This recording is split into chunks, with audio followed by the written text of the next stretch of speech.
Number 10, repeatedly de-lifed by the Joker. In the 2000 Superman storyline, Superman Emperor Joker, it follows the Joker after he obtains the ability to alter reality by tricking Mr. Mxyzptlk into granting him 99.99% of his reality warping abilities. Joker does a whole bunch of wacky and horrible things, but in relation to this list, it's what he does to Batman that takes the cake. Using his ability to do pretty much anything he wants, he has Batman in an endless cycle of death and revival. Every day, Joker finds new and inventive ways to slay the Dark Knight, and every day he brings him back to life to do it all again. At one point, Superman finds the corpse of the Dark Knight and throws together a makeshift grave for his close friend, only for Batman to eventually burst through the freshly packed soil and reveal it all to the Man of Steel, saying, "I've reached the point where I've come to doubt my own existence." It's not a pleasant thought, but luckily Bruce had his memory wiped when things went back to normal. Number 9, Bane breaks his back. The setting is 1993's Batman number 497, Nightfall. With Batman suffering from chronic fatigue syndrome, Venom-addicted genius Bane released all of the inmates from Arkham Asylum onto Gotham in order to wear Batman down even more. He outsmarted Batman at every turn, but proved too much for the Dark Knight physically when he broke the Cape Detective's back over his knee in a now iconic scene from their battle in the Batcave. The damage both to his body and his willpower proved so significant that Batman was temporarily forced to pass along the cape and cowl to someone else, and was confined to a wheelchair for several months, before having to return to stop his successor's killer form of justice. Number 8, Darkseid. Grant Morrison and J.G. Jones's 2008 event Final Crisis sees the totally fair facing off between Batman and Darkseid. In Final Crisis number 6, Batman breaks his promise to never use a blam blam, saying, "I made a very solemn vow about firearms, but for you, I'm making a once-in-a-lifetime exception." Batman uses his weapon to fire a radium bullet at Darkseid, and Darkseid responds by firing his Omega beams at the Dark Knight. Both the hero and the villain pass due to this, or do they? For Batman, the Omega Sanction actually sent him back in time, causing the Dark Knight to be constantly passing away and being rebirthed as he fought his way through time all the way back to the modern era, when he had to actually pass away for reals, only to be resuscitated once again. As you can probably imagine, Batman's experiences across history were quite painful and traumatic, as was his eventual rebirth and return. That's a lot, even for Batman. At number 7, we've got Alfred. Not a superhero in the state we all know him as, but why he belongs on this list is that in one storyline, he's actually given superpowers. And if his intentions had remained heroic, Alfred would have been a superhero by nature. But on Earth 1, while Batman is away, Alfred decides to track down a criminal organization that Batman had been monitoring. But he's captured, and when Batman and Robin come to save him, he sacrifices himself by walking into a trap set by the bad guys before they could. On the brink of death, Alfred is revived by a physicist named Brandon Crawford, who uses a radiation treatment to revive him. Unfortunately, this instead turns him into the Outsider, giving him superpowers and leading him into an angry rage towards Batman. Thanks a lot, Brandon. You had one job. Anyway, when the Outsider targets Batman's allies, Man-Bat, Batgirl, and Robin, they get the best of him, tearing the evil Outsider out of Alfred's body and leaving him vulnerable. And Alfred, in all his heroic glory, lays the last blow, taking out the Outsider for good. It's nice to have you back, Alfred, but maybe just stay put in the Batcave from now on.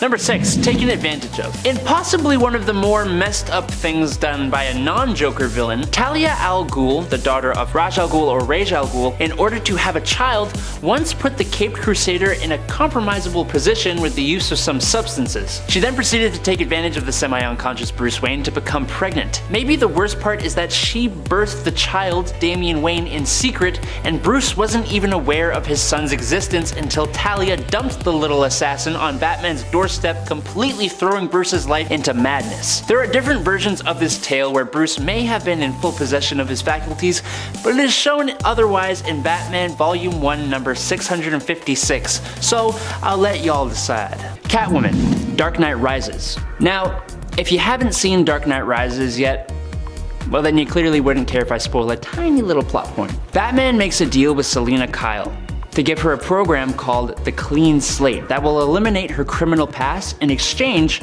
for her leading him to Bane. To be fair, she does lead Batman to the villain, only it's a trap and Bane beats the ever-living heck out of Bruce, breaking his back. She did it to save her own skin, but I just feel like if she put a little bit more faith in Bruce, maybe the movie would have ended way earlier. But I like how the rest of the story goes, so a betrayal that ultimately wasn't so bad, right? Hey guys, before we carry on, I just want to quickly shout out the top 10 nerd presence on Facebook. Check us out there, and also, if you are enjoying the video, smack that like and subscribe button, it really helps us out.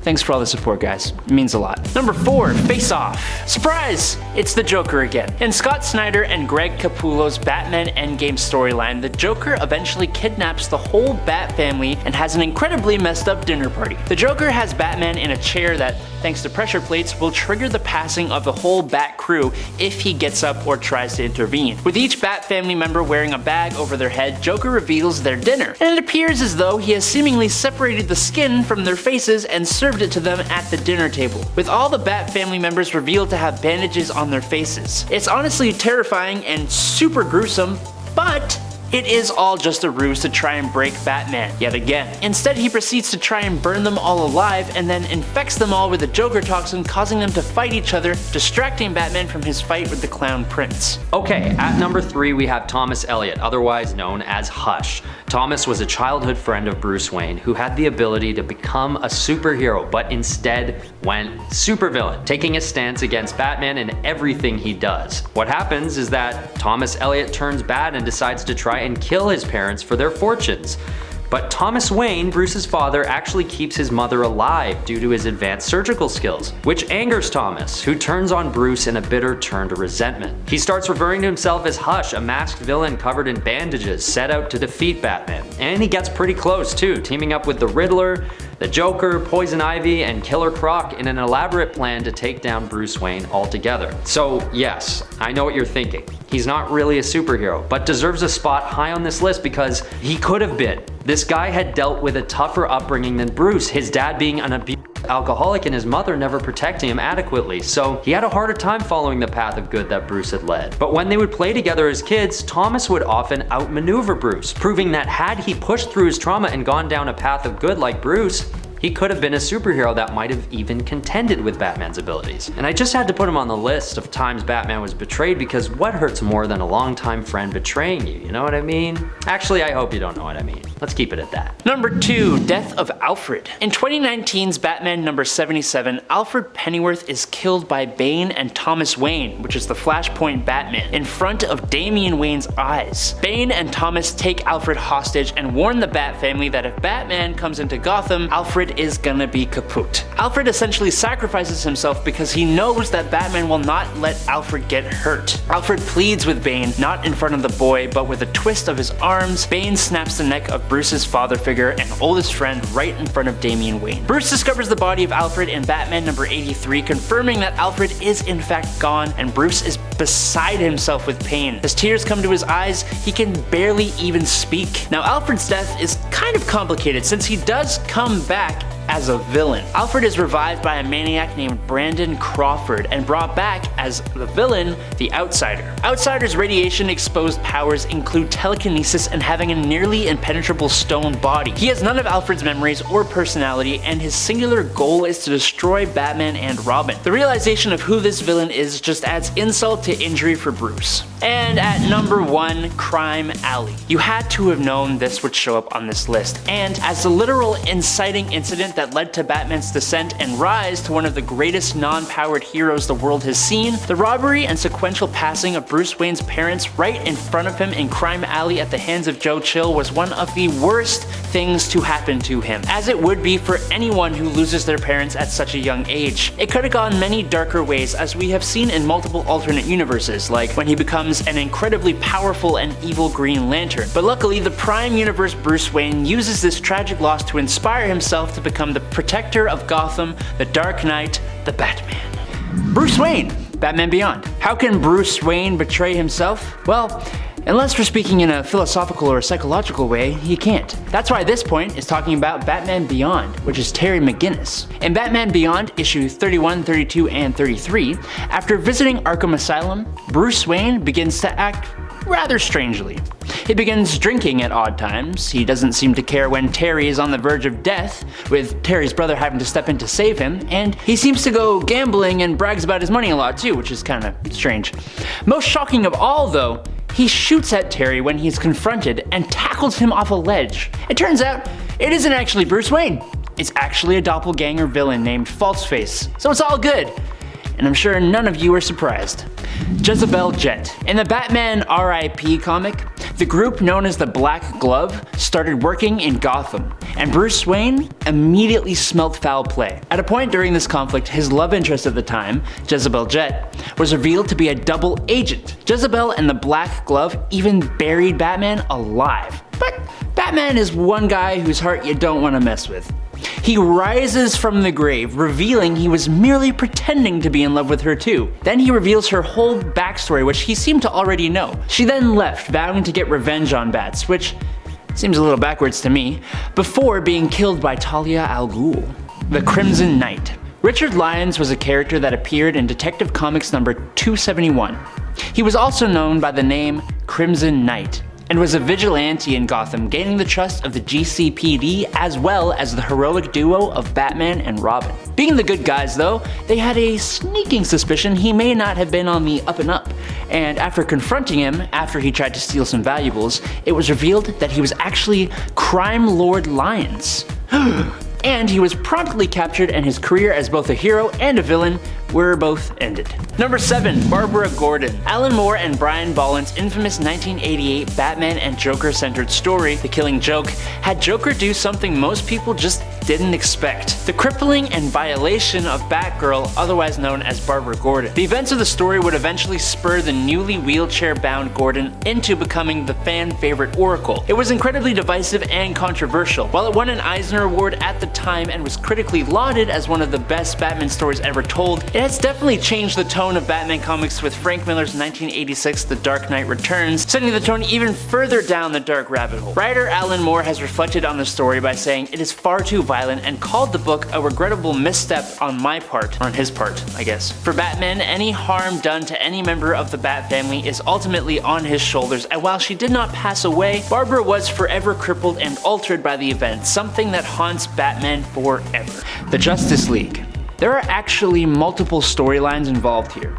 Basically, in the Tower of Babel story, it's revealed that Batman has contingencies for every member of the Justice League in case anything were to go sour. When Ra's al Ghul gets his hands on these plans though, he uses them against the Justice League. Now, Batman is able to defeat Ra's, but it causes the entire Justice League to lose a bit of trust in Batman. I just want to pause to say, this is kind of dumb. He's Batman. You think he wouldn't have a plan for scenarios like that? But hey, conflict sells. Either way, after the Joker ends up hitting the core members of the Justice League with Joker Toxin in the Endgame storyline, they all turn on Batman, leading to a completely awesome moment where he takes them all on and comes out on top. Yeah, they were not in their right minds, but their actions were slightly fueled by the distrust caused by the event of the Tower of Babel. At number 5, there's Jason Todd. Jason, who used to work alongside Batman as Robin, turns on him and teams up with the Riddler and Hush, another character who betrays Batman. We'll talk about that later. What happens is that Batman thinks Jason was killed by the Joker, and after a while of accepting this as fact, Batman is completely caught off guard by the return of his old partner, but this time with ill intentions for Bruce Wayne. So it turns out he actually is killed by the Joker, but after Superman Prime alters reality, Jason is revived.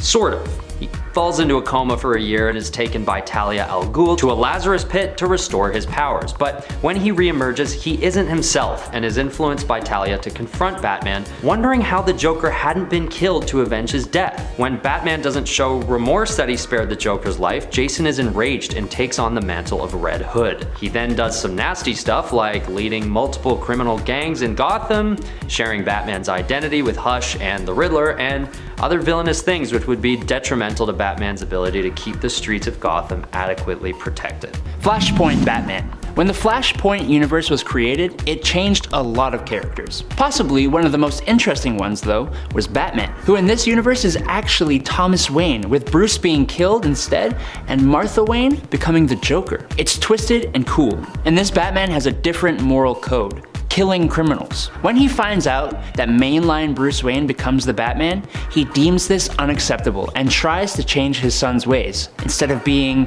I don't know, a good father though, he teams up with Bane to break Bruce. Things get out of hand in the City of Bane event, which actually ended up with Thomas killing Alfred Pennyworth, which broke everyone. He very clearly regretted his actions, but I don't know, man, you ain't coming back from that one.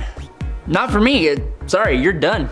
Number 3, death in the family. Jason Todd was the first ever Robin to be killed in action. In the infamous A Death in the Family story, DC not only slew a Robin, but they did it in the most slow, brutal, and disturbing way they probably could have. Jason Todd had disobeyed direct orders from Bruce to not go near the Joker, but in an incredibly brutal comic book page, he does, and Joker is shown repeatedly beating Jason with a crowbar. But it's not just the crowbar that is what actually finishes off the incredibly tough Robin. Joker leaves him suffering on the brink of death with an explosive device. The hero manages to push through his injuries to get to the door, only to find that Joker had locked him in. Soon after the device goes off, Batman arrives on the scene and is completely heartbroken, almost ready to completely give up the Batman mantle. The loss of his adopted son haunts Batman every day, and it took a long time before he was able to take on another Robin. Ghostmaker. The Ghostmaker and Batman actually go back a long time, having met when they were both training to become vigilantes. They were easily friends.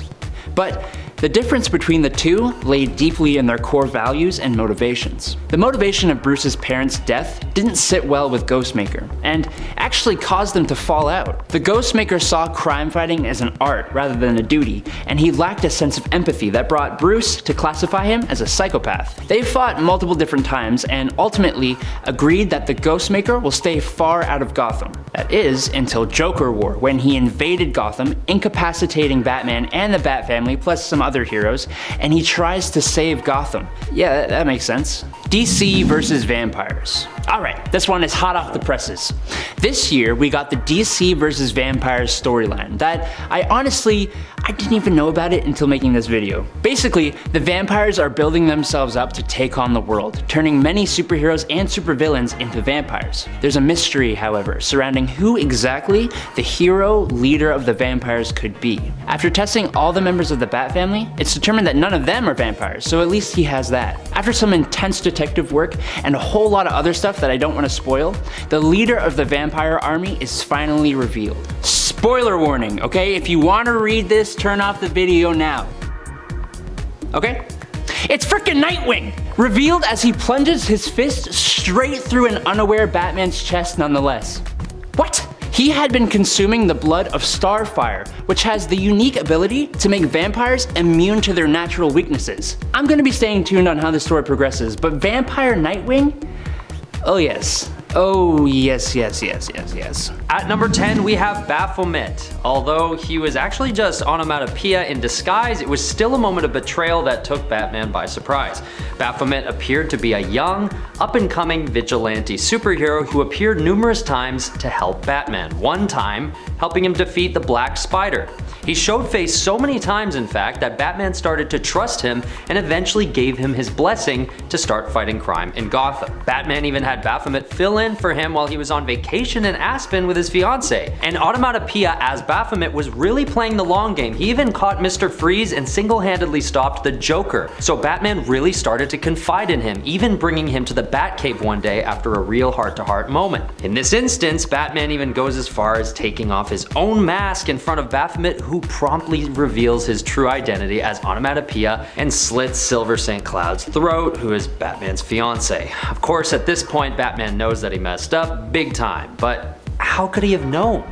This dude played the long game, with a sad outcome for Batman, of course. At number 9, we have Zatanna. This is another pretty sad one, but then again, that's sort of the theme of this whole list, right? Zatanna, a powerful superhero who has control over magic, is a longtime love interest for Batman. And in one storyline known as the Mind Wipe storyline, Zatanna is caught wiping Dr. Light's memory, and also trying to change his personality to be less evil. But when Batman walks in on this happening, she also wipes part of his mind as well. Of course, Batman doesn't realize this since His memory had just been wiped, but the Justice League has to come together and confess to Batman what had happened. This crushes Bruce, causing him to naturally develop some pretty serious trust issues and create Brother Eye, an intelligent system that orbits Earth to keep an eye on superheroes that may betray him in the future, which leads to more sad discoveries down the road for the Dark Knight. Okay, at number 8 we have Catwoman. I know, she definitely isn't considered a villain to Batman either. In most cases, as we all know, Batman is usually romantically associated with Catwoman. And going into the Nolan-verse, there's an instance in The Dark Knight Rises when Batman's trust for Catwoman is strong enough that she actually leads him into a trap set by Bane, in one of the closest calls we see Batman ever face, comics or movies, to facing death. This just proves that Catwoman really can't be trusted no matter how influential or appealing she is to Batman. She will always put herself first, and that's something we can basically confirm after seeing this. Luckily, at the end of this event, when Catwoman sees how hard Bane beats up Batman, she gains sympathy, leading to a change of heart. But it was sort of too late at that point. The Cavalier. The Cavalier was a swashbuckling, sword-wielding hero who first appeared in Legends of the Dark Knight number 32. Batman was a big fan of the Cavalier, actually. He had such a positive outlook when fighting crime, and he was a man of gallantry and honor, and he reminded Bruce Wayne of his childhood, being very similar to Zorro, who Bruce Wayne was a fan of. Sadly, the Cavalier let Batman down when he started resorting to a life of crime when he realized just how much easier it was compared to fighting crime. So he's not so honorable after all, it seems. Number 6, we have Stephanie Brown. When Stephanie is Batman's Robin, she betrays him as well. Sort of. It was an accident, but a betrayal nonetheless. When Batman seemingly dismisses her abilities to be an adequate Robin, she sort of pushes him to train her, which he finally does. But when she disobeys him twice in combat, Batman is forced to retire her because he feels he just can't trust her. Feeling isolated, she goes off on her own to try and prove her worth. She gets a hold of one of his long-term plans to deal with the criminal underworld of Gotham, but due to her missing one key detail which the plan was predicated on, it all spins out of control and causes a citywide gang war, resulting in the Batman War Games storyline. She is then captured by Black Mask and tortured for information about Batman. She escapes, but later succumbs to her injuries in the hospital with Batman by her bedside. A very sad end to a potential superhero who just wanted to be accepted, but instead betrayed the very man she was trying to impress. Number 5, Damian's demise. The revelation that he was a father was something Batman was not quite ready for, but his attachment to and love for his son, Damian Wayne, has grown over time. Missing out on key moments of the young Wayne's life left a lot for Batman to teach him, and he had a mindset that Batman felt it necessary to correct through love, consistency, and hard work. Damian was becoming a fantastic Robin, even if he was a little smug and a little violent at times. He grew on many fans and on Batman himself, but just as Damian's mother had brought him into the world through deceit and villainy, she also played a key role in taking him out kind of the same way. Talia and her forces invaded Gotham, and when Damian was taken out by his mad clone, the Heretic, Batman experienced a loss that affected him so strongly he experienced a thirst for vengeance against all he thought responsible for his death. Eventually, that vengeance found its way to Apocalypse, where Batman faced down Darkseid to retrieve his son's body, but ended up reviving him instead, so kind of good. At number 4, we have Azrael, or John Paul Valley, in the Batman Nightfall story arc. A staunch supporter of Bruce Wayne, John Paul Valley is placed in charge of the Batman alias as Bruce Wayne is facing burnout due to run-ins with Bane. But while Azrael is wearing the mask and cape, he actually starts to inflict too much violence on the criminals of Gotham, going against the reputation that Bruce had taken so long to develop. Azrael even goes as far as distancing himself from Robin, believing that Robin isn't enforcing enough violence on the criminals of Gotham, seeing this as the only way to restore peace. Commissioner Gordon's trust towards Batman also takes a hit from John Paul's instability, because of course, no one is informed that this new Batman isn't in fact Bruce Wayne. It's another devastating betrayal of Bruce Wayne's trust, because when Bruce needed him most, a close confidant not only betrays his wishes and his reputation, but also gets carried away with his influence over Gotham, at one point leaving a captured civilian to die, along with serial killer Abattoir, who had been the captor. Just a flat out betrayal all across the board. Superman Dark Knights of Steel. I heavily regret not talking about this when we covered the top 10 new DC universes. Dark Knights of Steel takes place in a medieval fantasy version of the DC universe. It's super cool. The Wayne family used to rule over the land until Jor-El lands on Earth after escaping Krypton, and they easily take over. Bruce and Kal-El are actually unknowing brothers, with Bruce being Jor-El's half-son. After a whole bunch of stuff happens that I won't tell you because you should read it, Bruce reveals the truth of his parentage to Kal, who stabs him in the chest with a shard of kryptonite. He then flies him up into the sky and throws him into the ground. Now, we don't know yet how the story is going to go from here on, or I don't know, but it definitely surprised me, and I wanted you to all know so we can all follow along together. At number 2, we take a look at the Injustice storyline when Superman betrays his otherwise longtime friend Bruce Wayne, along with some other superheroes as well. In a storyline explored both in the comics and in the video games, Superman is tricked into killing a pregnant Lois Lane under the influence of drugs that the Joker gives him. As a result, Superman goes against his core values and kills the Joker. This throws him into a spiral, as he also turns on other members of the Justice League who he once called teammates, including Batman. When Batman notices that Superman's reign of terror has turned into an authoritarian regime, he sets out to stop him. So what does the once heroic Superman do? He reveals Batman's true identity to the world and recruits Bruce's own son Damian to fight against him and the Justice League alongside him. Ouch. This brings us to number 1, Damian Wayne, Bruce Wayne's own son. This is a sad and a brutal betrayal, which is why it belongs at number 1 for me. Having been brought up by his mother Talia al Ghul and trained as an assassin from a young age, Damian is an aggressive and unagreeable young man who doesn't like to follow rules, especially those set by his father, who he feels is too easy on the criminals and isn't allowing him to thrive as the trained assassin that he is. Sound familiar? So when the opportunity arises, Damian Wayne joins up with Superman, who, as we've just previously explored, had just adopted all those values that Damian desired. So in a selfish and naive move to serve his own needs to kill, Damian Wayne, the former Robin, betrays his own father and helps to take on the entire Justice League as a force of evil. Just like many supervillains, his motivations are pretty deep-seated, and it's pretty obvious that he'd always wanted to serve alongside his father, but this just proves that just like Hush, a powerful being's upbringing can make a huge impact on the brutal path they choose. I'm sure if Bruce Wayne had known that he had a son in the first place, and it hadn't been sprung on him by Talia so late into Damian's adolescence, the boy could have been saved from these dark ways, which led to his betrayal. Brutal.